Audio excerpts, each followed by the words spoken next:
Halo pemirsa, apa kabar Anda hari ini? Senang sekali saya Raden Badles dapat kembali menemani Anda dalam sebuah program talkshow inspiratif. Ini dia, Bincang Sehati.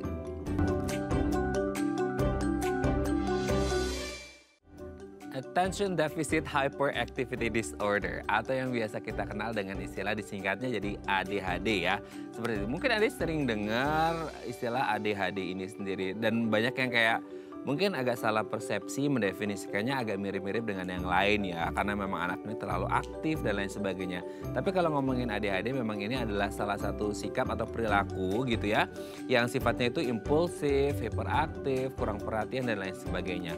Nah biasanya kalau kita ngomongin ADHD ini identik dengan anak-anak. Tapi ternyata kalau Anda mungkin baca-baca gitu ya, ternyata ADHD ini kalau tidak ditangani dengan baik dari awal, dari anak-anak gitu ya, katanya ini bisa berlanjut sampai ke remaja, bahkan sampai ke dewasa. Bayangin, ada orang dewasa yang mengalami ADHD, terus gimana ya penyembuhannya? Nah makanya harus ditatar sedari dini dari anak-anak. Nah inilah topik yang akan kita bahas hari ini, pola asuh anak dengan ADHD. Seperti apa nanti kita bahas ya, tapi sebelum bahas itu, kita mau bahas terlebih dahulu nih beberapa mitos atau fakta seputar pertumbuhan anak. Kita lihat yang pertama. Oke, kita lihat. Susu formula katanya bisa menurunkan tingkat kecerdasan anak ini. Sedari kecil kita selalu dikasih tahu bahwa kalau anak lahir gitu ya dari bayi kalau bisa dikasih ASI eksklusif. Memang ada rentang waktu khusus di mana si bayi-bayi ini harus dikasih ASI eksklusif. Tapi untuk sebagian kasus gitu ya, mungkin ada yang orang tuanya kayak nggak tahu ASINya nggak keluar banyak gitu atau kualitas ASINya nggak bagus. Pokoknya banyak hal ya yang sebenarnya mungkin bisa diatasi. Tapi untuk some cases akhirnya mereka kayak udah give up dan akhirnya ya udah deh kalau gitu kita pakai susu formula aja. Nah susu formula ini kadangkala di satu sisi bisa jadi membantu ya untuk orang tua terutama ibu menyusui yang akhirnya nggak keluar ASI atau ASINya nggak bagus seperti itu. Tapi di satu sisi banyak yang beranggapan, aduh kalau bisa jangan pakai susu formula deh karena susu formula itu kan banyak apa ya bahan-bahan buatan yang akhirnya apa katanya bisa memengaruhi tingkat kecerdasan anak. Sementara kalau kita ngomong golden period dari si anak ya itulah masa-masa di mana mereka mendapatkan ASI eksklusif dari ibunya. Tapi kalau akhirnya ASI eksklusif ini di substitusi gitu ya dengan susu formula yang mostly ya pasti buatan lah ya. Ini katanya bisa menurunkan tingkat kecerdasan anak. Betul nggak sih seperti itu? Ini kan jadi was-was ya, apalagi untuk orang tua yang baru melahirkan gitu ya. Aduh gimana ya dok ya, boleh nggak sih pakai susu formula kalau bisa menurunkan tingkat kecerdasan anak? Jadi agak serem juga ya, karena setiap orang tua pasti ingin anaknya punya kecerdasan yang maksimal. Nanti kita bahas ya. Oke, kita lanjut yang kedua. Anak jinjit saat belajar berjalan itu artinya hal yang nggak wajar. Oke. Dulu sewaktu kita kecil, zaman dulu lah ya kayak baby boomers dan lain sebagainya, kita diajari untuk berjalan di apa sih kalau dipegangin gitu ya istilahnya. Nah, dipapah lah seperti itu. Tapi kan sekarang kan banyak yang udah pakai baby walker dan lain sebagainya. Nah, ketika kita ngomongin jalan ya jalan gitu ya, jinjit ya jinjit. Jadi akan ada berbeda antara jalan dan jinjit. Dan sering kali kita melihat anak-anak ketika berjalan itu kayak ada yang jalan biasa dalam artian kayak footstepnya itu benar-benar yang plek gitu ya, nempel semuanya gitu. Tapi ada juga anak yang jalannya itu benar-benar jinjit. Nah sebenarnya ketika anak berjalan jinjit, ini karena efek pemakaian baby walker atau sebenarnya ada sesuatu nih di anak ini. Kenapa akhirnya jalannya jinjit? Karena biasanya pada anak umumnya jalannya nggak jinjit gitu ya. Nanti kita bahas. Oke, kita lanjut yang ketiga pemirsa. Anak diam artinya baik-baik saja. Nah selama ini kan waduh kalau anak udah tantrum dan lain sebagainya itu kan PR banget ya untuk orang tua. Karena selama ini kita kepikiran aduh kalau ketemu anak yang diem aja, yang kalem itu kayak thanks God banget gitu ya. Karena orang tuanya nggak akan terlalu hektik banget ngurusin anak-anaknya. Karena sebagian besar kalau kita ngomongin anak ya memang nature-nya anak-anak adalah bermain, loncat sana, loncat sini, nangis lah, ngacak-ngacak rumah dan lain sebagainya. Nah sebagian kasus akan membuat orang tua terutama ibu yang harus ngurus rumah tangga itu jadi keteteran gitu ya. Nah kalau ngeliat anak yang kayak diem, kalem, orang tuh kayak seneng ya anaknya nggak begitu barbar. Tapi ada yang beranggapan harus berhati-hati juga kalau anak ini diem terus. Apalagi kalau biasanya aktif terus tiba-tiba diem. Entah karena masalah fisik gitu ya, maksudnya dalam artian sakit apa, atau mereka punya trauma yang akhirnya berefek pada kesehatan mental. Nah kalau kita ngomong kesehatan mental anak gitu ya, jadi mungkin kayak masa sih anak ada kesehatan mental yang diganggu? Loh jangan salah, mungkin sekarang ada namanya bullying dan lain sebagainya. Nanti kita bahas ya, kalau yang biasanya aktif terus diam ini ada masalah nggak gitu. Oke, kita lanjut yang keempat pemirsa. Konsumsi kafein hambat tumbuh kembang anak. Nah ini ya, jadi sekarang ini bahkan tuh sih saya sering ya lihat di media sosial, nggak tahu sih ini karena kopi si bapaknya yang diminum sama si anaknya atau memang anaknya sendiri yang minum itu gitu ya. Anak kecil gitu ya, under 5 tahun deh gitu ya. Yang akhirnya itu dia sehari itu bisa minum berapa gelas kopi, itu pernah saya lihat dan itu kayak wow gitu ya, itu serem banget sih gitu. Tapi kalau kita ngomongin hubungan antara kafein ya tadi kopi dan di berbagai bahan makanan yang lainnya yang mengandung kafein, ini sebenarnya ada nggak hubungannya dengan tumbuh kembang anak? Jangan sampai yang selama ini kita pikir cuma minuman biasa, minum kopi, minum teh dan lain sebagainya yang kayak ya udah biasa yang lain juga minum. Nah ternyata ketika untuk anak-anak di range usia tertentu dan aktif frekuensinya mengonsumsi kafein, ini bisa menghambat tumbuh kembang mereka. Jangan sampai salah kasih makanan atau minuman. Jadi ini kan jadi PR untuk para orang tua di luar sana ya. Oke, kita lihat yang terakhir pemirsa. Sering gunakan tangan kiri sebabkan kidal. Nah kalau nggak ngerti sih ini kidal ini singkatan dari kiri dari lahir gitu ya. Tapi kan nggak ngerti maksudnya kiri dari lahir itu adalah kidal itu memang secara alami dari si anak bahwa dia lebih nyaman menggunakan tangan kirinya atau karena pola asuh dari orang tua yang dari awalnya itu udah terlanjur menggunakan tangan kiri. Apalagi kalau mungkin orang tuanya juga kidal gitu ya. Terus semuanya dimulai dengan tangan kiri. Nah ini bisa nggak sih ketika orang tua kayak di awal, oh ngeliat anaknya kok pakai tangan kiri. Aduh daripada kenapa-kenapa udah deh diarahin ke arah tangan kanan aja gitu ya. Supaya dia nggak kidal karena takutnya ada lain sebagainya. Nah diarahinlah ke tangan kanan. Nah sebenarnya kalau anak udah terbiasa dari kecil gitu ya, tanpa di training oleh orang tuanya untuk menggunakan tangan kiri dan akhirnya mereka lebih nyaman dan lebih sering frekuensi yang menggunakan tangan kiri, ini akan menyebabkan kidal nggak sih? Atau kayak ya senyamannya anak aja, kadang kiri, kadang kanan dan lain sebagainya. Oke, itu tadi beberapa mitos atau fakta seputar pertumbuhan anak dan kami akan membahasnya sesaat lagi. Tetap bersama kami di Bincang Sehati.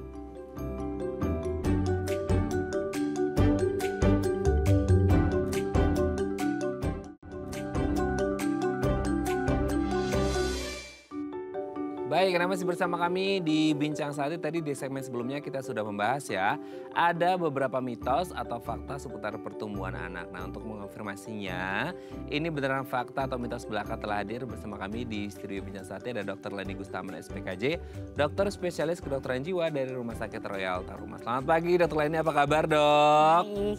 Ketemu lagi gitu ya dok ya. Oke dok, hari ini kita akan membahas seputar pola asuh anak tentang pola asuh anak dengan ADHD seperti itu. Tapi sebelum bahas itu kita bahas terlebih dahulu pertumbuhan anak yang kayaknya banyak mitos fakta di luaran sana ya. Karena orang tua sekarang udah mulai sibuk dengan aktivitasnya masing-masing. Pandemi udah mulai melanda dan lain sebagainya, jadi kayak anak udah agak terabaikan lagi nih gitu ya. Kita lihat yang pertama, susu formula ini katanya bisa menurunkan kecerdasan anak. Nah ini kan jadi kayak dilematis ya, orang tua kepikiran, aduh nanti kalau asinya nggak keluar dan lain sebagainya kepikiran. Nah akhirnya kepikiran terus jadi stres dan akhirnya pengaruh ke kualitas ASI akhirnya beneran jatuhnya ke susu formula. Nah sebenarnya kalau untuk ngomongin susu formula ada nggak sih pengaruhnya ke kecerdasan anak dok? Sebenarnya tidak ya, itu mitos aja. Oh, oke. Ya, soalnya kecerdasan anak itu kan bukan hanya tergantung dari susu formula, tapi ada faktor genetik, ada faktor pola asuh, faktor stimulasi gitu ya. Jadi itu mitos ya sebenarnya. Mitos ya. Tapi sebenarnya kalau kita ngomongin kayak kandungan di ASI, kandungan di susu sufor itu sebenarnya sama, beda-beda tipis atau beda jauh gitu? Sebenarnya sih nggak sama ya sebenarnya ya. Tentu kalau ASI asal penyerapannya biasanya lebih mudah ya. Kemudian ya kalau susu formula itu lemaknya kadang lebih tinggi ya, jadi anak lebih gemuk. Kemudian kalau cara penyajiannya kurang bersih atau mungkin sudah hampir expired date, itu ya biasanya si anak bisa diare. Memang sebenarnya ASI lebih bagus sih. Tapi kalau terpaksa yang seperti dikatakan tadi ya, misalnya ASInya nggak ada, terpaksa harus susu formula nggak apa-apa sih. Nggak ada gantinya, hanya itu gitu ya dok ya. Jadi intinya nggak masalah, nggak ada perbedaan antara ASI atau Sufor ketika kita ngomongin tingkat kecerdasan anak. Karena tingkat kecerdasan anak itu banyak faktornya ya dok ya. Entah mulai dari pola asuh orang tua, intake-nya juga ya, kayak makanan dan lain sebagainya gitu kan. Dan itu kan multifaktorial kalau kita ngomongin kecerdasan anak gitu ya dok ya. Jadi tidak hanya berbatas pada apakah ASI atau Sufor gitu ya. Oke dok, kita lanjut yang kedua. Nah ini anak jinjit saat belajar. Jalan itu kayaknya hal yang nggak wajar. Nah karena kan kalau dulu mungkin kita jalannya di papah, jadi langsung plek gitu ya dok ya. Kalau sekarang kan baby walker yang mungkin tingginya nggak sesuai dengan tinggi si anak, jadi mau nggak mau tuh anaknya jalannya tuh kayak yang ngejinjit gitu. Nah itu ada hal yang nggak wajar nggak sih? Sebenarnya begini, kalau dia sebelum 2 tahun itu nggak apa-apa sih ya. Karena kan mulai belajar ya, mulai belajar jinjit, tapi jangan seterusnya. Ya, jangan setelah 2 tahun masih jinjit terus. Itu kan bisa berkaitan dengan macam-macam ya. Misalnya yang sekarang banyak kan anak autisme itu salah satunya jalannya jinjit. Atau ada masalah misalnya kelainan otot, distrofi otot namanya, bisa juga karena apakah cerebral palsy ya, jadi ada masalah di otak. Jadi jangan kita, kalau di atas 2 tahun kita aware, tapi kalau di bawah 2 tahun nggak apa-apa. Biasanya belajar jinjit dulu sebelum bisa napak rata ya. Oke. Berarti ini indikasinya kalau udah di atas 2 tahun dan jalannya masih jinjit, ada indikasi ke satu penyakit tertentu atau kondisi tertentu gitu. Iya, betul. Itu udah pasti confirm tuh, kalau pasti akan... Kita cari penyebabnya, kenapa seperti itu ya. Atau mungkin ada masalah di kakinya kan, kita mesti periksa. Tapi kalau di bawah 2 tahun sih enggak apa-apa. Enggak apa-apa ya. Terlepas dia pakai baby walker atau enggak gitu ya. Karena kan biasanya orang kepikiran, oh gara-gara baby walker nih, itu ada hubungan nggak sih dok? Sebenarnya enggak ya, tergantung pertumbuhan. Tergantung pertumbuhan masing-masingnya ya. Oke dok, kita lanjut yang ketiga ya. Nah ini kadang-kadang yang bikin orang tua terutama ibunya itu lumayan tenang, itu ketika anak baik-baik aja, dalam artian diem-diem aja gitu ya. Karena kan kadang-kala orang tua harus ngadepin anak yang suka tantrum, nangis lah, guling-guling lah, loncat sana, loncat sini. Wah minta ini itu dan lain sebagainya. Ketika anak lihat diam, kayak orang tua tenang. Tapi sebenarnya kalau diemnya anak, yang memang nature-nya anak itu harus gerak sana sini, itu ada sesuatu nggak sih dok? Dalam arti mungkin sakit fisiknya atau sakit mentalnya gitu? Nggak gini, kalau memang anak itu tergantung juga usianya ya. Apa dia sudah bisa ngomong apa belum? Ya, kalau dia nggak bisa ngomong kan dia diem aja. Atau kita lihat juga ya, apakah anak itu dari dulunya diem, apa enggak. Misalnya ceria tiba-tiba dia diem. Terus kalau misalnya bertemu dengan orang baru dia takut. Dia diem, nggak berani ngomong. Nah, itu bermasalah sih. Kadang-kadang ada anak ya, kalau di rumah cerewet, tapi kalau di dekat orang, pasien saya banyak yang gitu ya. Oh gitu? Di rumah bawel, tapi kalau baru ketemu orang, aduh takut banget, suaranya nggak ada sama sekali. Itu kenapa dok? Ada istilahnya jago kandang ya? Di rumah udah kayak bos besar, pas keluar ciut gitu. Itu kenapa sih dok? Ya. Anak-anak kan juga takut ya, takut salah. Ya kadang-kadang juga kan pola asuh orang tua ya, terlalu sering dikritik. Jadi kadang-kadang anak jadi diem. Bisa seperti Tapi kalau anak itu udah ngerti jaim belum sih dok? Kayak, oh aku harus behave gini, enggak ya? Kayaknya belum ya kalau anak-anak ya? Kalau masih kecil sekali belum sih.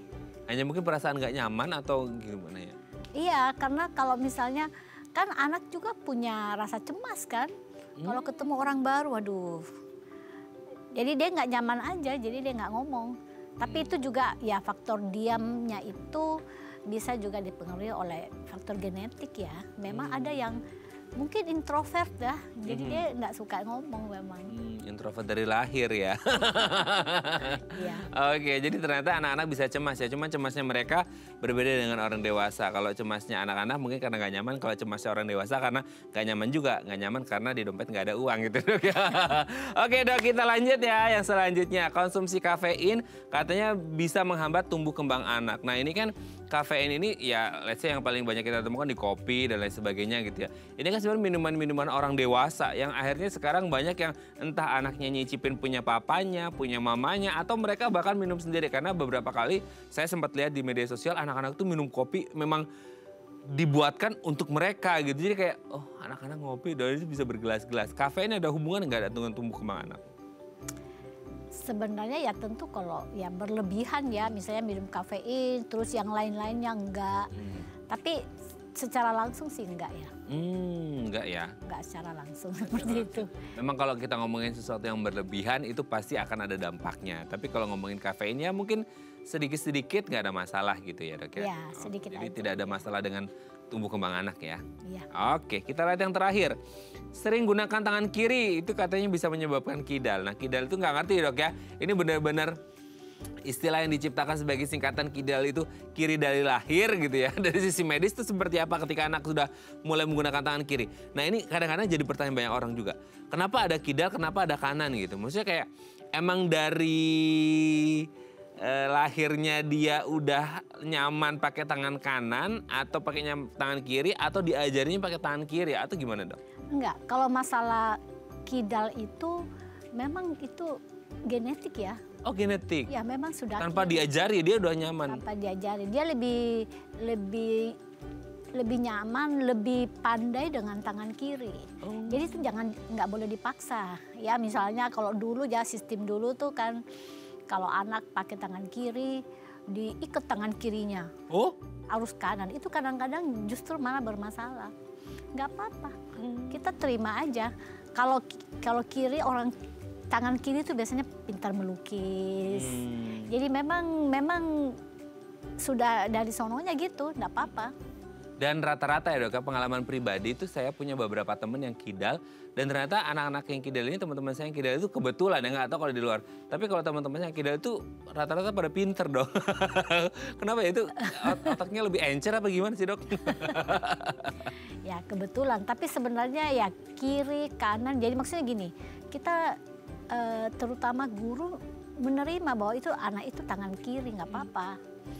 Jangan disalahin bahwa oh jangan kiri, ini tangan jelek, harus yang bagus kanan misalnya. Terus dipaksa-paksain, itu anak jadi tertekan. Oke, karena biasanya ya di sekitar kita banyak yang beranggapan kiri ini bukan hal yang baik, ya, karena harus sopan, yang sopan dan lain misalnya sebagainya. gitu. Tapi kalau emang anak udah nyaman dari lahirnya kiri, kidal, jangan diarahkan jadi kadal ya dok ya, kanan dari lahir gitu ya dok ya. Perlu ya. Oke, thank you ya dok ya, sudah terjawab. Nanti kita lanjut lagi ngomongin tentang ADHD ya dok ya. Oke pemirsa, kalau Anda punya pertanyaan seputar tema kita hari ini boleh tanya-tanya di 021-290-3244 atau DM Instagram kami di @daifamily. Kami akan kembali saat lagi.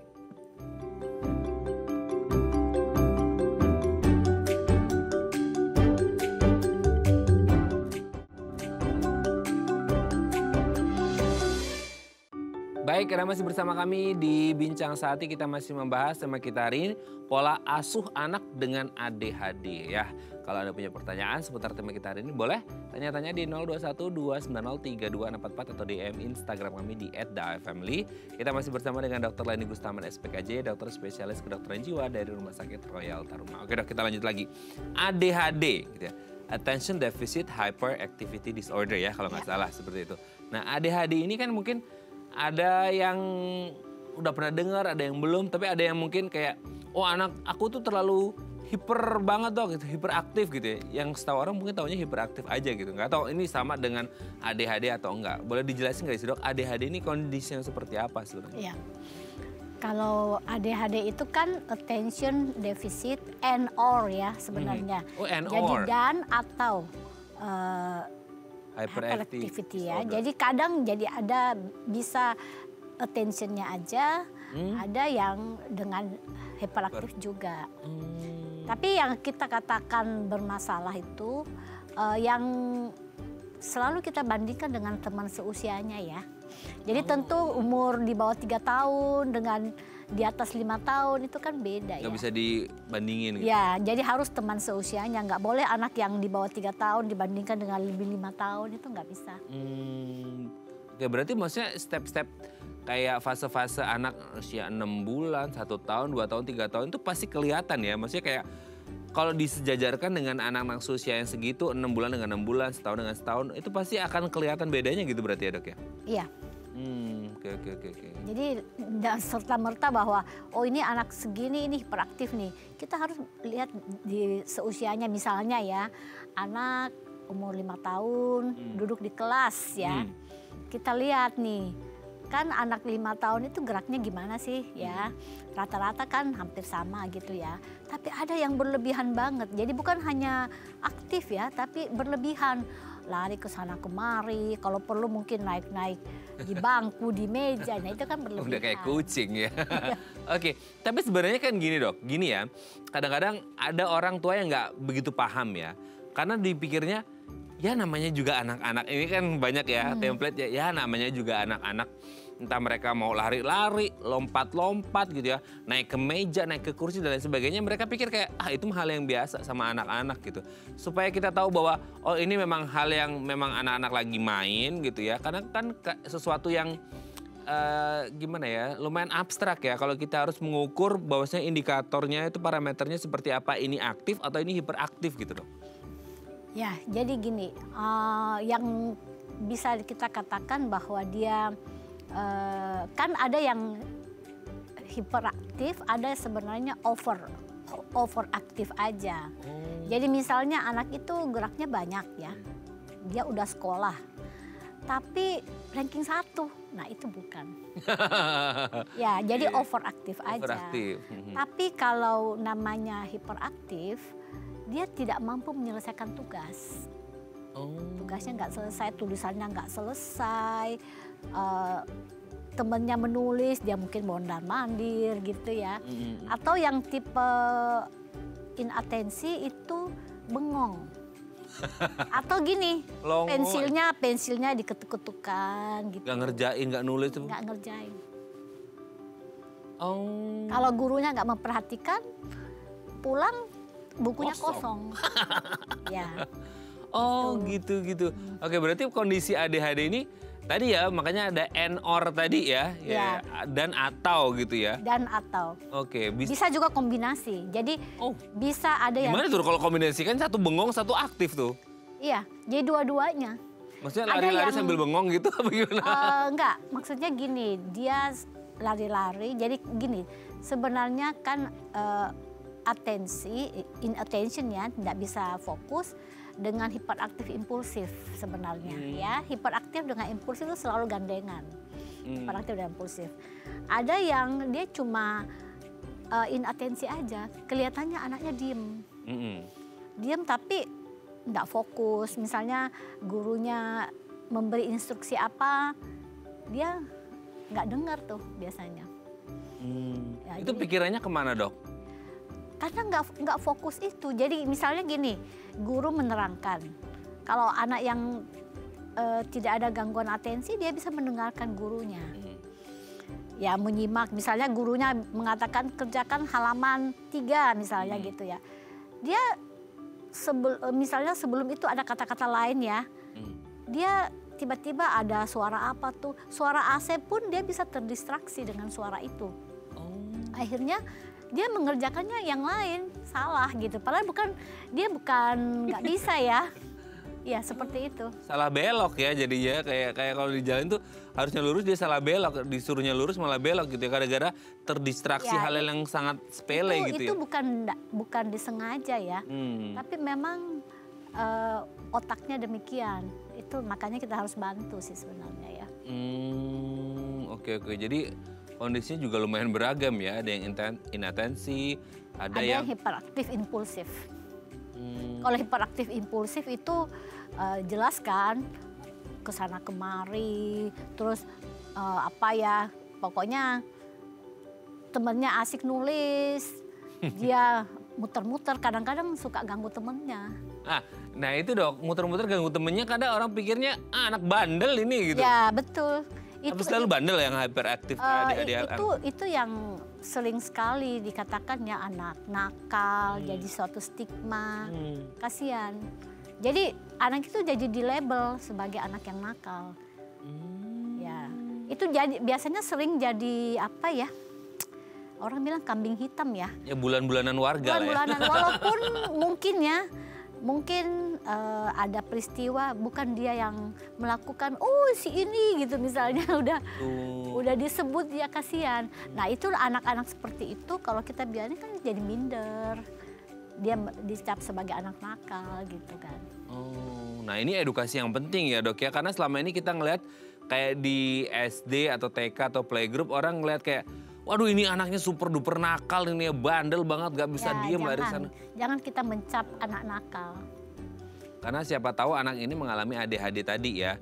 Ya memang terjadinya seperti itu gitu ya. Karena mungkin juga di luar kendali anak-anak ini sendiri ya. Oh, iya betul. Jadi dia nggak kepikiran bisa mengontrol. Jadi bukan sesuatu yang dia rencanakan ya, dia sengaja, bukan. Itu karena perkembangan otaknya yang beda dengan anak yang normal. Berarti itu sebabnya karena apa sih dok? Kalau perkembangan otak itu masalah genetika atau masalah mungkin sewaktu hamil di kandungan, atau ada mungkin ya kan selama ini kan kita ngomong anak hiperaktif tuh katanya nggak boleh makan tepung-tepungan lah dan lain sebagainya, yang akhirnya kayak salah kasih makan nih orang tuanya gitu kan. Akhirnya berakibat pada gini, masalahnya sebenarnya ya penyebab pastinya itu sampai saat ini belum jelas ya, multifaktorial ya, macam-macam. Itu bisa apa ya, orang mengatakan ini biasanya faktor risiko ya. Apakah dia lahir prematur, atau apakah ada kesulitan kelahiran, misalnya letaknya sungsang gitu ya, oksigen di otak kurang, bisa juga macam-macam. Bisa juga katanya waktu ibu hamil itu mungkin dia suka merokok, itu juga bisa. Minum alkohol. Jadi banyak faktor sih sebenarnya. Kita nggak bisa katakan. Ada juga faktor genetik. Dalam keluarga memang ada yang seperti itu. Jadi ada beberapa sih pasien saya kalau saya tanya dalam keluarga ada. Oh iya dok, ini katanya seperti papanya waktu kecil atau seperti mamanya gitu kan. Jadi banyak faktor. Sampai ada yang bilang ya dok, ini nih nurun dari kamu nih. Kamu dulu waktu kecil, kata neneknya gitu tuh. Dia marah ke anaknya gara-gara cucunya nakal. Akhirnya dibilangnya, kamu juga kecil waktu itu, jadi jangan marah-marah ke anakmu. Itu kalau orang bilangnya karma gitu ya. Bukan, itu malah genetik ya, karena memang turun gitu ya. Genetik. Tapi tidak semua sih, tapi bisa genetik, banyak. Bisa genetik. Ya. Nah intinya multifaktorial, salah satunya adalah genetik gitu. Jadi jangan salahkan anak nakal, karena mungkin papanya juga dulu seperti itu kecilnya gitu ya dok ya. Oke dok, nanti kita lanjut lagi ya di segmen selanjutnya ya.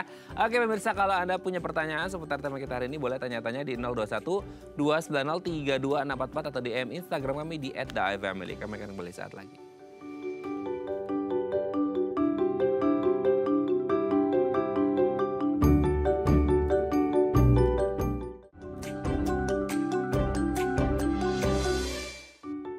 Baik, karena masih bersama kami di Bincang Sati, kita masih membahas tepat asuh anak dengan ADHD.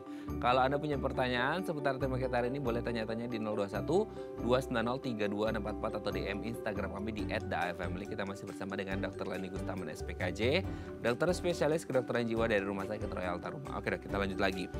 Di usia berapa sih dok kita bisa tahu bahwa anak ini mulai, ya kalau anak-anak masih bayi kan kita belum tahu ya, maksudnya kayak gerakannya masih biasa, atau udah dari bayi udah pecicilan, kan nggak mungkin dari bayi udah pecicilan. Nah di usia berapa kira-kira orang tua bisa mengerti bahwa oh kayaknya ini anak ADHD, entah attention deficit atau hyperactivity disorder, itu udah barengan atau gimana, di usia berapa?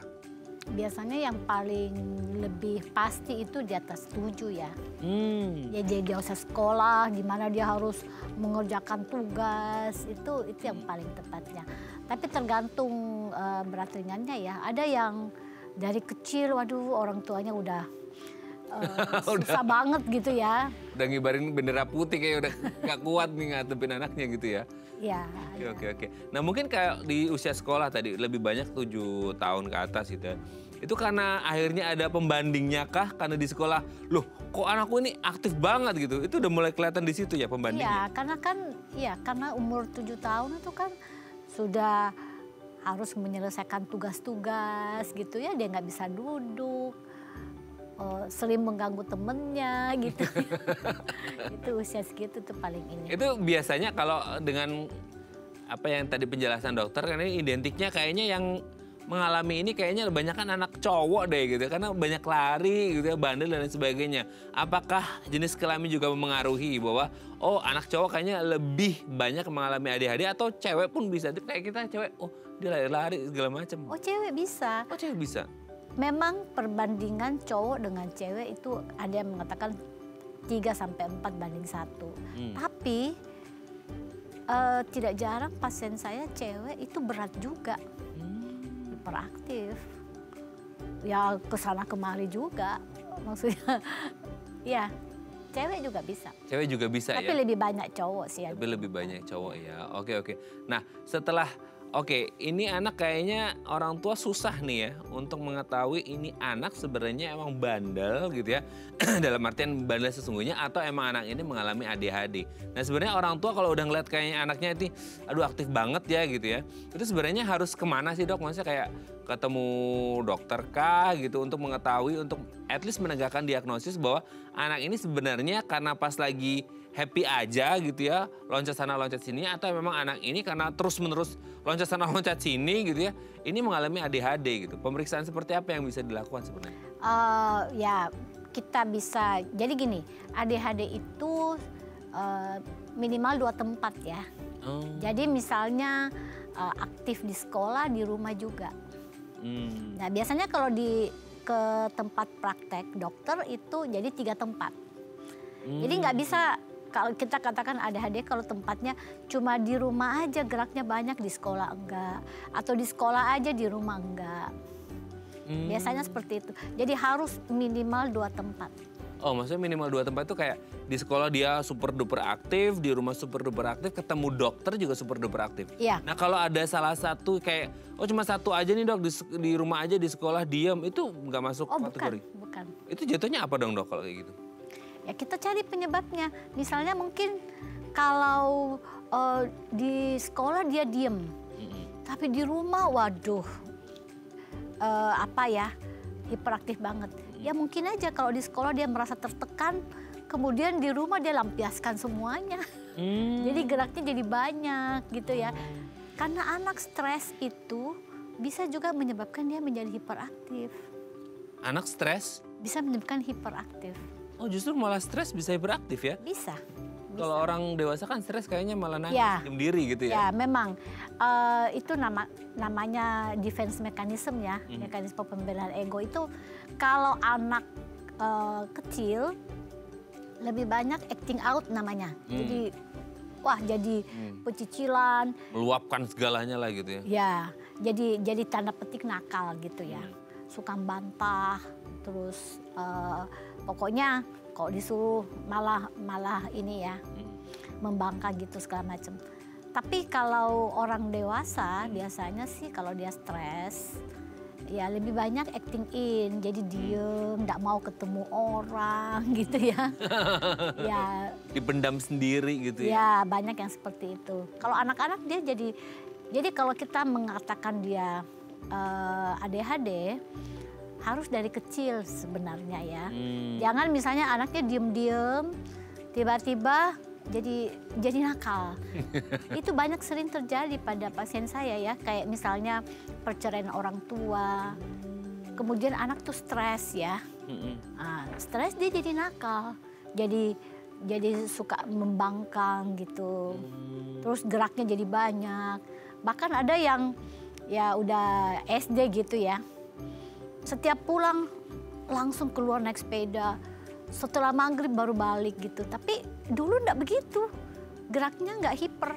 Jadi itu bukan hiper ADHD, dia harus dari kecil ya. Tapi kita mengatakan misalnya kalau anak umur 3 tahun dia banyak geraknya belum tentulah kita katakan ADHD gitu ya. Tapi itu memang kalau tidak tertangani atau ditangani dengan baik bisa sampai ke bawah sampai dewasa dok, benar? Iya. Sebenarnya ya ada kan namanya adult ADHD ya. Jadi memang ADHD yang sampai dewasa. Biasanya gini, hiperaktif impulsifnya 70% pada usia remaja itu biasanya sudah hilang ya. Tapi yang menetap itu sulit fokusnya itu, inatensinya itu. Jadi sering biasanya tuh nilainya jelek, padahal bukannya dia nggak mampu, tapi dia nggak mampu konsen. Pasien saya banyak yang Adik-adik dewasa? Ya, dewasa. Terus kalau misalnya deadline masukin laporan itu, aduh susah banget. Setelah saya beri obat, aduh seneng banget dok, pekerjaan saya cepat selesainya gitu. Dan ternyata tidak sulit-sulit amat gitu ya katanya. Oh, karena memang masalah di konsentrasinya itu ya, ini Iya. mereka jadi abai dengan beberapa hal, padahal niatnya nggak seperti Ya, itu. jadi kalau orang ADHD itu begini ya, misalnya tugas nih, dia mau mengerjakan sesuatu tuh, misalnya sudah nyalain laptop gitu, ada terdistraksi sedikit, ke sana gitu loh. Ada ngajak ngobrol, lupa yang mau dikerjain. Dan itu di luar kendali dia ya. Ya. Bisa jadi dia lupa banget bahwa even dia mau nyalakan laptop pun dia udah lupa kali ya gitu. Karena ke distract sama hal yang lain Iya, ya. sering sekali seperti Oke. itu. Oke dok, sebelum lanjut ini ada DM Instagram saya bacakan ya. Ini dari Bu Zahra. Dok, saya baru punya anak satu usia 4 tahun. Anaknya memang lumayan aktif dan nggak bisa diem, kata orang hiperaktif. Saya jadi penasaran bedanya aktif dan hiperaktif apa ya? Lalu yang termasuk kategori ADHD seperti apa? Oh, aktif dan hiperaktif nih dok. Iya, kalau aktif dan hiperaktif. Jadi mungkin orang tua yang baru punya anak nih, jadi bingung nih dok, gimana dok? Ya, itu deh. Kalau aktif dan hiperaktif tentu kalau yang membutuhkan terapi itu hiperaktif ya. Kalau aktif mungkin Nggak masalah berarti anak-anak ya? ya nggak masalah sih sebenarnya. Tapi kita lihat dulu ini 4 tahun, kan 4 tahun itu kan sudah mulai anak di playgroup ya. Ya. Ya, kita Masukin lihat, gitu ya? ya sudah masuk di playgroup, kita lihat kok anak ini, aduh super banget gitu ya. Misalnya ganggu temennya, nggak bisa duduk sebentar pun gitu ya.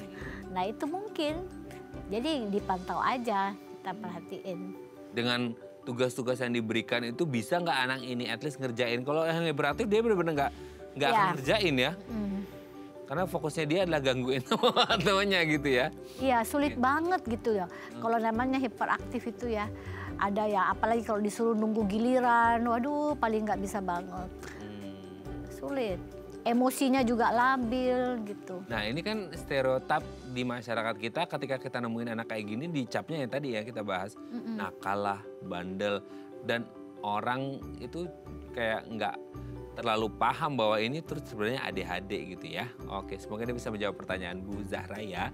Dan kalau orang ngomongin anak dengan ADHD dok, sebenarnya mereka itu kayak lompat-lompat sini, mereka ngerasa capek nggak sih dok? Kadang-kadang kita ngeliatin anak-anak ini capek nggak sih sebenarnya? Lapar nggak sih, kayak nggak ada capeknya? Itu memang di luar kendali mereka gitu ya? Ya, jadi seperti ya misalnya kan yang mengendalikan otak ya.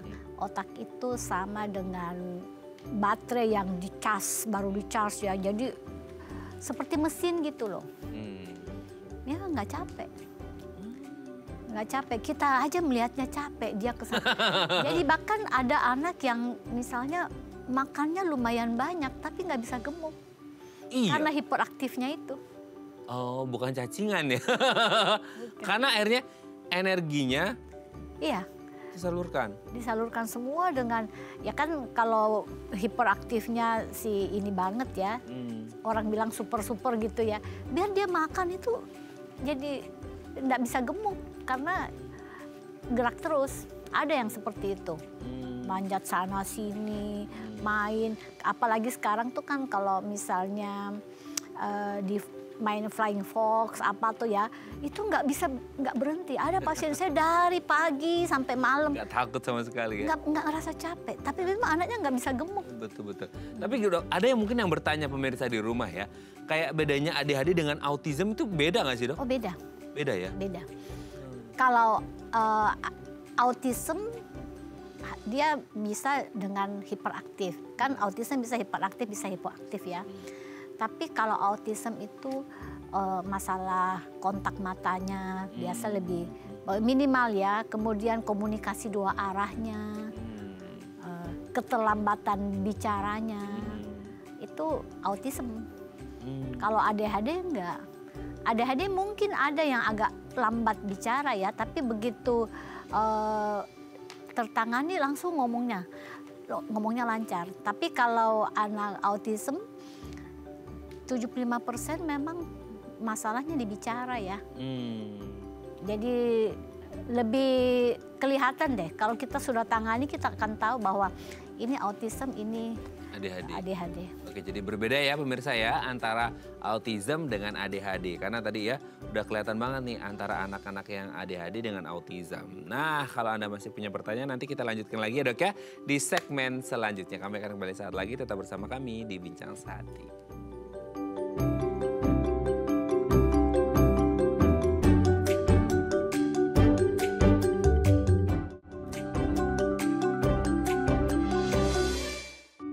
Baik, Anda masih bersama kami di Bincang Sehati. Kita masih membahas tema kita hari ini seputar tepat asuh anak dengan ADHD. Masih bersama dengan Dr. Leni Gustaman SPKJ, dokter spesialis kedokteran jiwa dari Rumah Sakit Royal Taruma. Oke dok, sekarang kalau udah anak ini didiagnosis, oke ini ADHD gitu ya. Sebenarnya apa yang harus dilakukan untuk si anak ini sendiri? Terapi kah? Maksudnya terapi yang memang behavioral gitu ya? Atau memang terapi harus ada minum obatnya juga atau gimana? Kita lihat ya. Biasanya sih ya kalau masih ringan mungkin dengan behavior aja. Namanya modifikasi perilaku ya. Jadi perilaku bisa dimodifikasi gitu ya? Jadi perilaku-perilaku yang maladaptif ya. Jadi maksudnya maladaptif itu yang sewajarnya bisa diterima orang apa enggak gitu ya. Yang pada umumnya dilakukan gitu ya? Ya kan seringkali anak ADHD dibilang nggak sopan. Ya memang nggak sopan ya. Karena dia nggak, ya. Bukannya dia memang niat nggak sopan ya? Iya. Dia misalnya orang lewat dicolek atau dikait kakinya misalnya gitu. Itu impulsivitas itu ya yang dia tidak rencanakan sebelumnya. Jadi karena kontrolnya yang kurang. Gitu ya. Itu kalau memang betul perlu obat, kita berikan obat. Nah itu di titik mana dok? Ketika oke ini terapi behavior, terapi perilaku, atau dia udah harus minum obat? Berarti kayak apakah minum obat itu indikasinya udah kayaknya udah di atas moderate nih, udah kayak mau parah banget gitu ADHD-nya? Kalau kita dengan modifikasi perilaku nggak bisa ya kita berikan obat. Tapi sebenarnya paling bagus itu kombinasi ya. Antara modifikasi perilaku dan kita berikan obat juga. Supaya dia bisa menekan impulsivitasnya itu, hiperaktif, impulsivitas. Kemudian supaya dia bisa konsentrasi. Itu kalau memang benar ya ADHD yang murni ya. Jangan yang campur-campuran. Kalau ADHD kadang kan ada yang namanya berkomorbid dengan ASD misalnya, autism spectrum disorder, kadang-kadang ada juga yang seperti itu. Itu hasilnya sih tidak optimal banget. Maksudnya dalam arti gini, ada kalau ADHD yang murni, pasien saya yang tinggal kelas setelah diberi terapi, dia bisa 5 besar. Wow. Iya, karena memang dia sebenarnya pinter. Cuma dia nggak mampu aja untuk konsentrasi. Iya. Bisa seperti itu. Oke. Itu sebenarnya kalau ngomongin ADHD sendiri, ya terapi modifikasi perilaku oke, minum obat oke. Tapi maksudnya kayak sampai kapan deh dok itu akan terus dijalani oleh anak ini? Maksudnya kayak harus sampai remaja bahkan sampai dewasa kah dengan modifikasi perilaku dan minum obat? Atau kayak kita lihat perkembangannya nanti ada nggak di titik kayak oke nggak perlu modifikasi perilaku lagi, oke nggak minum obat lagi gitu? Iya, kalau memang dia sudah bisa, ya kan semua orang punya tugas ya. Jadi misalnya kalau dia karyawan, dia sudah bisa mampu mengerjakan tugas-tugas sehari-hari, ya oke, it's okay. Karena kan sebenarnya kalau dewasa itu, kalau di terapi dari kecil ya, itu dewasa biasanya dia sudah mampu menyesuaikan diri. Tapi kalau sepanjang belum, kalau dewasa sih misalnya kan kalau tugas-tugas yang deadline itu dia minum obat. Kalau dia yang biasa-biasa, apalagi kalau libur, dia libur obat juga. Gitu. Jadi nggak rutin setiap hari, nggak perlu. Oke. Jadi tidak harus rutin diminum setiap hari obatnya gitu ya. Tapi kalau untuk anak-anak sendiri, sebenarnya kayak dalam proses itu tadi ya, modifikasi perilaku, minum obat, yang harus dilakukan orang tua itu seperti apa? Dalam artian kayak, oh ngadepin anaknya yang super aktif, loncat sana loncat sini, rumah berantakan. Itu sebenarnya orang tua harus menempatkan posisi seperti si anaknya, atau orang tua harus strict bahwa, Dek harus gini loh. Karena kita mau menerapkan aturan yang umumnya itu begini gitu. Iya, tentu ada aturannya. Cuma aturannya ya tidak itu bertahap ya. Nggak bisa misalnya anak yang normal ya dia ya ini paling utama sih misalnya mengerjakan tugas. Kalau anak ADHD, kalau anak normal mungkin bisa sejam nonstop. Anak ADHD kan nggak bisa. Jadi 15 menit dikasih jeda dulu, nanti 15 menit dikasih jeda lagi gitu. Oke. Itu jadi kayak banyak, karena gini Dok, banyak orang tua yang ekspektasinya tinggi ya. Ya betul. Sekali terapi pingin langsung jos gitu ya. Semua itu pasti berproses gitu ya. Dan semakin dini itu semakin berefek nggak sih Dok? Maksudnya kayak semakin dini usia, oh kalau udah kedetek semakin bagus efeknya gitu. Iya, semakin bagus. Ya tentu kalau kita atasi secara dini kan seperti misalnya sudah modifikasi perilaku. Ada juga yang namanya apa ya, neurofeedback. Neurofeedback itu jadi anak itu dikasih elektroda itu dihubungkan dengan seperti ya komputer gitu ya. Terus ada seperti nonton film kartun gitu, tapi dia yang intinya adalah gelombang otaknya itu dilatih untuk fokus. Ya semakin lama kan dia semakin bagus ya. Semakin bagus. Asalkan orang tuanya disiplin dan konsisten gitu ya Dok ya. Ya orang tua tidak mencap anak nakal atau seringkali kan orang tua suka menghukum ya. Betul. Ya itu yang nggak bagus. Oke, terima kasih Dokter Leni. Hari ini kita dapat bekal baru seputar ADHD ya Dok. Terima kasih Dok, sehat terus. Salam untuk keluarga di rumah dan teman-teman di Rumah Sakit Royal Taruma ya Dok ya. Selamat pagi. Oke pemirsa, itu tadi perbincangan kita dengan Dokter Leni. Semoga bermanfaat ya. Saya Raden Matlias pamit, sampai jumpa. Dan selamat kembali beraktivitas di hari Selasa yang indah ini. Sampai jumpa. Terima kasih Dok. Sorry waktunya.